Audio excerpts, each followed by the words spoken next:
بسم اللہ الرحمن الرحیم الحمد للہ رب العالمین والعاقبۃ للمتقین والصلاة والسلام علی سید الانبیاء والمرسلین سیدنا و مولانا محمد وعلی آلہ واصحابہ اجمعین اما بعد فعن النبی صلی اللہ علیہ وسلم قال اتدرون من المسلم من المفلس قالوا من لا درہم له ولا متاع قال المفلس فی امتی من اتی یوم القیامت بصلاة وزکاة وصیام وأتى قد شتم هذا وهلك مال هذا وضرب هذا وقذف هذا حتى يؤخذ من حسناتهم حتى يعطى هذا من حسناتهم فإن فنيت حسناته طرح عليه سیئاتهم وطرح في النار او كما قال علیہ الصلاۃ والسلام۔ میرا محترم بزرگوں اور عزیز ساتھیوں، اسلام ایک مکمل ضابطۂ حیات ہے، اور یہ اسلام کا امتیاز ہے کہ اسلام نے جہاں عبادات کی تعلیم دی ہے، اللہ کے حقوق کو بتلایا ہے، وہیں بندوں کے حقوق کو ایسی تفصیل کے ساتھ بتلایا ہے کہ دوسری جگہ پر یہ چیز نہیں ملتی۔ اس دنیا کے اندر انسان اپنے رب کو راضی کرے تو راضی کرنے کے اندر اللہ کے حقوق کی ادائیگی بھی ضروری ہے، اور اللہ کے بندوں کے حقوق کی ادائیگی بھی ضروری ہے۔ جیسے تعلقات ہوں گے اس اعتبار سے ہدایت ہوگی۔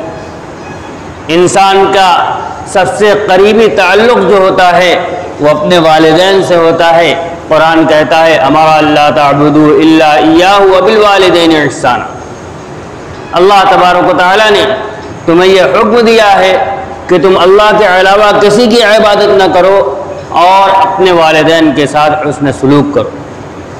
اما یبلغن عندک الکبر احدہما، اگر ان میں سے کوئی ایک بڑھاپے کی عمر کو پہنچ جائے اور یا دونوں بڑھاپے کی عمر کو پہنچ جائیں، فلا تقل لہما اف ولا تنہرہما، تو ان سے اف مت کہو، یعنی اپنے کسی عمل سے ان کے سامنے ناراضگی کا اظہار نہ کرو، ولا تنہرہما، اور ان کو جھڑکو مت، وقل لہما قولا کریما، اور ان سے اچھی اور بھلی بات کرو، ان کا دل خوش کرو، واخفض لہما جناح الذل، اپنے آپ کو ان کے سامنے بچھا دو، ذلیل بن جاؤ، اور وقر رب ارحمہما کما ربیانی صغیرا، اور اللہ تبارک و تعالیٰ کے حضور میں دعا کرو کہ ہمارے رب ان کے اوپر رحم فرما جیسا کہ انہوں نے بچپن میں ہماری تربیت کی ہے، ہمیں پالا اور پوسا ہے۔ کیا اہمیت بتلایا اللہ تبارک و تعالیٰ نے ارشاد فرمایا وَإِن جَاهَدَاكَ عَلَىٰ أَن تُشْرِكَ بِي مَا لَيْسَ لَكَ بِهِ عِلْمٌ فَلَا تُطِعْهُمَا وَصَاحِبْهُمَا فِي الدُّنْيَا مَعْرُوفًا، اگر کائنات کا سب سے بدترین گناہ کرنے کے پر تمہارے اوپر زور ڈالیں، تمہارے اوپر دباؤ بنائیں کہ تم اسلام چھوڑ کر شرک اختیار کر لو، تو تم ان کی فرما برداری مت کرنا، ان کی بات نہ ماننا، لیکن وصاحبہما فی الدنیا معروفا، دنیا کے معاملات میں ان کے ساتھ حسن سلوک کرتے رہنا۔ غلط کام کا اگر دباؤ بنا رہے تو اس کی وجہ سے ان کے ساتھ حسن سلوک نہیں چھوڑا جائے گا۔ ایک طرف والدین کے حقوق بتلائے گئے، ماں کے بارے میں بتلایا گیا کہ ماں کے قدموں تلے جنت ہے، دوسری طرف فرمایا گیا رضا الرب فی رضا الوالد، کہ رب کی رضامندی والد کی رضامندی میں ہے۔ تو دوسری طرف والدین کو بھی ہدایت دی گئی کہ اگر بچہ پیدا ہو تو اس کا حق ہے تمہارے اوپر، اس کی تربیت تمہاری ذمہ داری ہے، اگر تم تربیت نہ کرو گے تو پھر کل قیامت کے دن تم سے سوال ہوگا۔ ایک روایت کے اندر ہے کہ اگر بچہ بالغ ہو جائے اور بلا وجہ اس کے نکاح کے اندر تاخیر کی جائے اور اس تاخیر کی وجہ سے وہ بچہ کسی گناہ کے اندر ملوث ہو جائے تو اس کا گناہ اس کے والدین کے اوپر بھی جائے گا۔ وقت آ جانے پر جو حق جو ان کا فرض تھا انہوں نے فرض ادا نہ کیا، سوال ان سے بھی ہوگا۔ ایک طرف اولاد کو بتلایا جا رہا کہ تمہارا حق کیا ہے، دوسری طرف والدین سے کہا جا رہا ہے کہ تمہارا حق یہ ہے کہ تم ان کی تربیت کرو۔ یا ایھا الذین آمنوا قوا انفسکم واہلیکم نارا، اپنے اہل و عیال کو جہنم کی آگ سے بچاؤ، یہ تمہاری ذمہ داری ہے، یعنی ان کی تربیت کرو۔ ہر چیز کے حقوق بتلائے گئے اور ان حقوق کی ادائیگی پر اللہ تبارک و تعالیٰ کے یہاں سرخروئی حاصل ہوگی، اور اگر حقوق العباد کی ادائیگی نہ ہوئی تو اللہ تبارک و تعالیٰ اس پر باس پرس فرمائیں گے۔ اسلام نے ہر چیز کو بتلایا ہے، بلکہ جو ہمارے فقہ کی کتابیں ہیں، جو مسائل جہاں ہمیں بتلائے جاتے ہیں کیا کرنا ہے اور کیسے کرنا ہے، زندگی گزارنے کا ضابطہ کیا ہے، تو اس میں ایک بڑا حصہ حقوق العباد سے متعلق ہے۔ بہت آسان بات سمجھنے کی ہے، ہماری فقہ کی کتاب ہے ہدایہ، جس کی 4 جلدیں ہیں۔ پہلی جلد کے اندر نماز، روزہ، حج، زکوٰۃ، طہارت، عبادات کی قبیل کے سارے مسائل پہلی جلد کے اندر لکھے ہوئے۔ دوسری، تیسری، چوتھی 3 جلدوں کے اندر صرف حقوق العباد لکھے ہوئے ہیں۔ نکاح کے مسائل، نکاح اس کے اندر ایک دوسرے کے ساتھ حقوق متعلق ہوتے ہیں حقوق العباد کے قبیل سے۔ خرید و فروخت اس کا تعلق بندوں سے ہے، حقوق العباد کی قبیل سے ہے۔ اسی طرح آدمی معاشرے میں رہتا ہے، پڑوسیوں کے حقوق ہیں، اور کھیتی کے معاملات ہیں، یہ سارے معاملات جو آپس میں ہوتے ہیں ان سب کا تعلق بندوں سے ہے۔ 1/4 عبادات کے مسائل لکھے ہوئے ہیں اور 3/4 مسائل حقوق العباد کے لکھے ہوئے ہیں، اور ہم نے اس پہلو کو پیچھے چھوڑ رکھا ہے۔ آدمی اللہ کی عبادت کرنے کو، نماز پڑھنے کو، روزہ رکھنے کو، حج کرنے کو، زکوٰۃ دینے کو عبادت سمجھتا ہے، تلاوت کو عبادت سمجھتا ہے، لیکن معاملات کے اندر سچائی اختیار کرنے کو عبادت نہیں سمجھتا، وعدہ پورا کرنے کو عبادت نہیں سمجھتا، امانت داری کو عبادت نہیں سمجھتا، حالانکہ یہ ساری چیزیں انسان کی عبادت کے اندر 4 چاند لگاتی ہیں، اور اس کے بغیر آدمی جنت کے اندر نہیں جا سکتا۔ اگر آدمی اعلیٰ درجے کا متقی، پرہیزگار اور عبادت گزار ہو اور حقوق العباد کے اندر کوتاہی کرنے والا ہو تو یہ آدمی جنت میں ایسا نہیں جا سکتا جیسا حقوق العباد کی ادائیگی کرنے والا جائے گا۔ حقوق العباد انتہائی اہمیت کے حامل ہیں۔ اللہ کے نبی صلی اللہ علیہ وسلم نے ارشاد فرمایا کہ حقوق العباد کے بارے میں کہ زنا کرنے والا زنا سے توبہ کرے، اس کی توبہ قبول ہوگی، زنا کا گناہ معاف ہو جائے گا، لیکن اگر اس نے غیبت کی ہے، بندے کے حق کے اندر خیانت کی ہے، تو جب تک وہ بندہ جس کی غیبت کی ہے وہ معاف نہیں کرے گا، اس کی غیبت کا گناہ معاف نہیں ہو سکتا۔ حقوق العباد تب تک معاف نہیں ہوتے جب تک وہ شخص معاف نہ کر دے جس کا حق ضائع کیا گیا۔ ہم جب اپنے کاروبار کے اندر بیٹھتے ہیں، اپنے گھر کے اندر ہوتے ہیں، اپنے بیوی بچوں میں ہوتے ہیں، تو ہمارے ذہن میں اس بات کا تصور نہیں ہوتا کہ یہ ہماری زندگی، اس کا تعلق ہمارے دین سے۔ اخلاق کی بنیاد پر کل قیامت میں اللہ تبارک و تعالی جنت عطا فرمائیں گے۔ اخلاق کیا ہے؟ اپنے اللہ کے بندوں کے ساتھ اچھے معاملات رکھنا۔ نبی علیہ السلام نے تعلیم دی واللہ لا یؤمن واللہ لا یؤمن واللہ لا یؤمن، خدا کی قسم مومن نہیں، خدا کی قسم مومن نہیں، خدا کی قسم مومن نہیں۔ پوچھا گیا کون؟ سیدھے الفاظ میں اگر کہہ دوں، وہ جو اپنے پڑوسی کے ساتھ بد اخلاقی کرتا ہے، من لا یأمن جارہ بوائقہ، جس کی اظہار ثانیوں سے اس کا پڑوسی محفوظ نہیں ہے۔ پڑوسی کے ساتھ معاملات حقوق العباد کی قبیل سے، اللہ کے نبی صلی اللہ علیہ وسلم فرمائے ایمان نہیں ملے گا ایسے شخص کو، اس شخص کے ایمان کی گواہی نہیں دی جائے گی۔ تو حقوق العباد کی اہمیت کو سمجھا جائے۔ حقوق العباد، اگر کوئی شخص حقوق العباد کو صحیح طریقے سے پورا ادا نہیں کرتا تو کل قیامت کے دن اس کی عبادت اس کے کام نہ آئیں گی۔ اللہ کے نبی صلی اللہ علیہ وسلم نے ارشاد فرمایا، جو روایت میں نے تلاوت کی، آپ نے صحابہ رضی اللہ تعالی عنہم سے پوچھا اتدرون من المفلس، جانتے ہو مفلس کون ہے؟ صحابہ رضی اللہ تعالی عنہم نے فرمایا من لا درہم لہ ولا متاع، جس کے پاس درہم و دنانیر نہ ہو، دنیا کا ساز و سامان نہ ہو، وہ مفلس ہے۔ آپ صلی اللہ علیہ وسلم فرمایا میری امت کا مفلس وہ شخص ہے جو قیامت کے دن آئے گا تو اس کے پاس نیکیوں کا ذخیرہ ہوگا، نماز بھی ہوگی، روزہ بھی ہوگا، حج بھی ہوگا، زکوٰۃ بھی ہوگا، سب کچھ ہوگا۔ اتنے میں ایک شخص آئے گا، کہے گا اس نے مجھے گالی دی ہے، اس کی نیکی اٹھا کر اس کو دے دی جائے گی۔ دوسرا آئے گا، اس نے مجھے چانٹا لگایا تھا، مارا تھا، اٹھا کے دے دی جائے گی نیکی۔ تیسرا آئے گا، اس نے میرا مال ناحق کھایا تھا، نیکی اٹھا کے دے دی جائے گی۔ تیسرا آئے گا، اس نے میرے اوپر الزام لگایا تھا، تہمت لگائی تھی، نیکی اٹھا کے دے دی جائے گی۔ یہاں تک کہ اس کی نیکیاں جاتے جاتے مطالبہ کرنے والے آتے رہیں گے، نیکیاں دی جاتی رہیں گی۔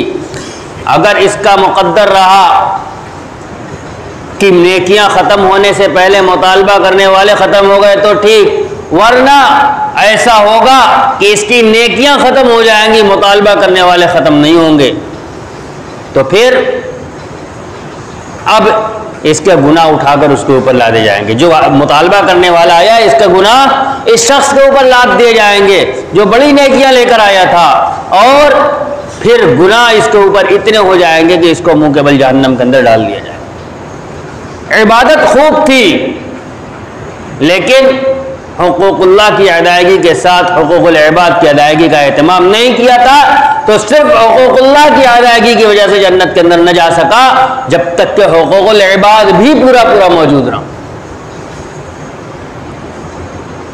اللہ کے حق میں کوتاہی ہے، اللہ کل قیامت کے دن معاف فرما دے گا اللہ، اور لیکن حقوق العباد میں اگر کوتاہی ہے تو بندے سے بھی معاف کرانا پڑے گا دنیا کے اندر، یا آخرت میں معاف کر دے بندہ تب تو نجات ملے گی، ورنہ نجات نہیں ملے گی۔ اور قیامت کے دن کوئی نفسی نفسی کا عالم ہوگا، کوئی کسی کا پرسان حال نہ ہوگا۔ لہذا اس دنیا کے اندر حقوق العباد کو درست کر لیا جائے۔ ہم اپنی پوری زندگی کے اندر اسلامی تعلیمات کے پابند ہیں۔ ہم پیسہ کمانا چاہتے ہیں تو ہمیں دیکھنا پڑے گا شریعت کیا کہتی ہے۔ ہمیں اس بات سے بحث نہیں ہے کہ لوگ کیا کر رہے ہیں۔ اگر ہم نے اپنا آئیڈیل اور اپنا نمونہ ان لوگوں کو بنایا جن کے لیے دنیا جنت ہے اور آخرت میں ان کے لیے جہنم ہے، تو کل قیامت کے دن ہمارا حشر بھی انہی کے ساتھ ہو جائے گا، ہمارا حشر انہی کے ساتھ ہوگا۔ بنیاد یہ ہے کہ نظریہ کیا ہے۔ اگر ہمارا نظریہ اور غیر مسلم کا نظریہ ایک ہے تو ہم اس نظریے کے ساتھ چلے جائیں گے۔ اسلام اور مسلمانوں کا نظریہ یہ ہے کہ یہ دنیا ہمیں ملی ہے اس لیے کہ اپنی جنت بنا لی جائے، چاہے دنیا رہے چاہے چلی جائے۔ نبی علیہ السلام نے ارشاد فرمایا ہے آخرت اور دنیا اور آخرت دونوں ایک دوسرے کی سوتن ہیں، اور کسی کو دونوں نہیں مل سکتی۔ اگر دنیا بنائے گا آخرت کو نقصان پہنچے گا، اور آخرت بنائے گا تو دنیا کو نقصان پہنچے گا، دونوں ہاتھ میں لڈو نہیں رہے گا، یہ دونوں کبھی راضی نہیں ہو سکتی۔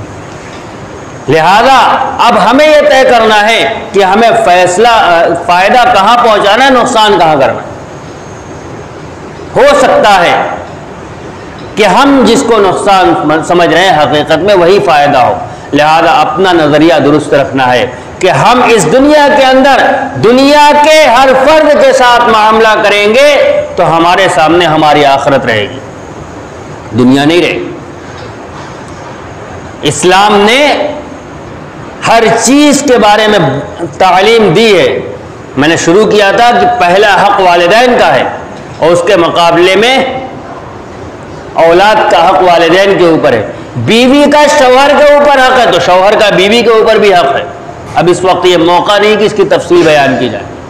یہ حق بڑھتے بڑھتے یہاں تک ہے کہ اللہ کے نبی صلی اللہ علیہ وسلم نے ارشاد فرمایا کہ اللہ کے نبی صلی اللہ علیہ وسلم نے ارشاد فرمایا الخلق عیال اللہ واحب الخلق الی اللہ احسنهم الی عیالہ.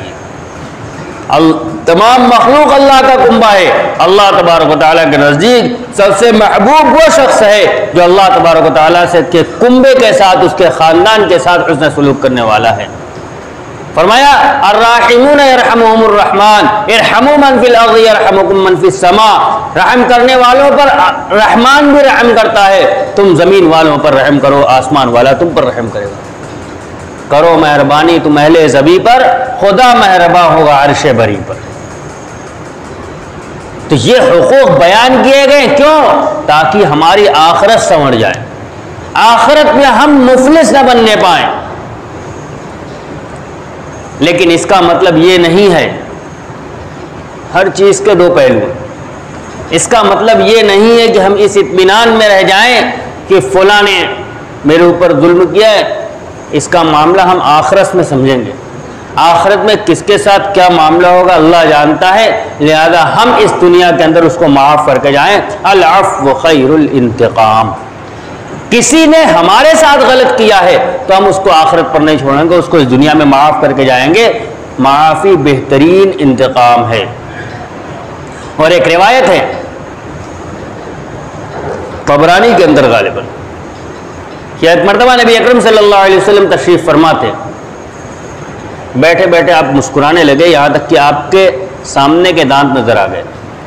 حضرت عمر رضی اللہ تعالیٰ عنہ نے سوال کیا یا رسول اللہ آپ مسکرائے؟ کہاں؟ مجھے اپنی امت کے دو آدمی دکھائے گئے جو رب کی بارگاہ میں پیش کیے گئے تھے. ان میں سے ایک کہہ رہا ہے کہ اللہ اس شخص نے میرے اوپر ظلم کیا ہے، مجھ سے اس کا بدلہ دلوا دیجیے. تو اللہ تبارک و تعالیٰ نے کہا ٹھیک ہے تمہیں اس کا بدلہ دلوا دیتے ہیں، لیکن تم ذرا نظر اٹھاؤ. نظر اٹھایا، کیا نظر آیا؟ کہا جنت اور جنت کے محلات نظر آ رہے ہیں سونے چاندی کے. کہا اگر تم اس کو معاف کر دو تو یہ تمہارا ہے، اگر تم اس کو معاف کر دو تو یہ محلات تمہارے ہیں. اس نے کہا یا اللہ میں نے معاف کر دیا. اللہ تبارک و تعالیٰ نے ارشاد فرمایا اس کا ہاتھ پکڑو اور دونوں چلے جاؤ، دونوں اس محلہ جنت کے اندر چلے جاؤ. حقوق العباد کو معاف کرنے پر اللہ تبارک و تعالیٰ یہ چیز عطا فرماتے ہیں.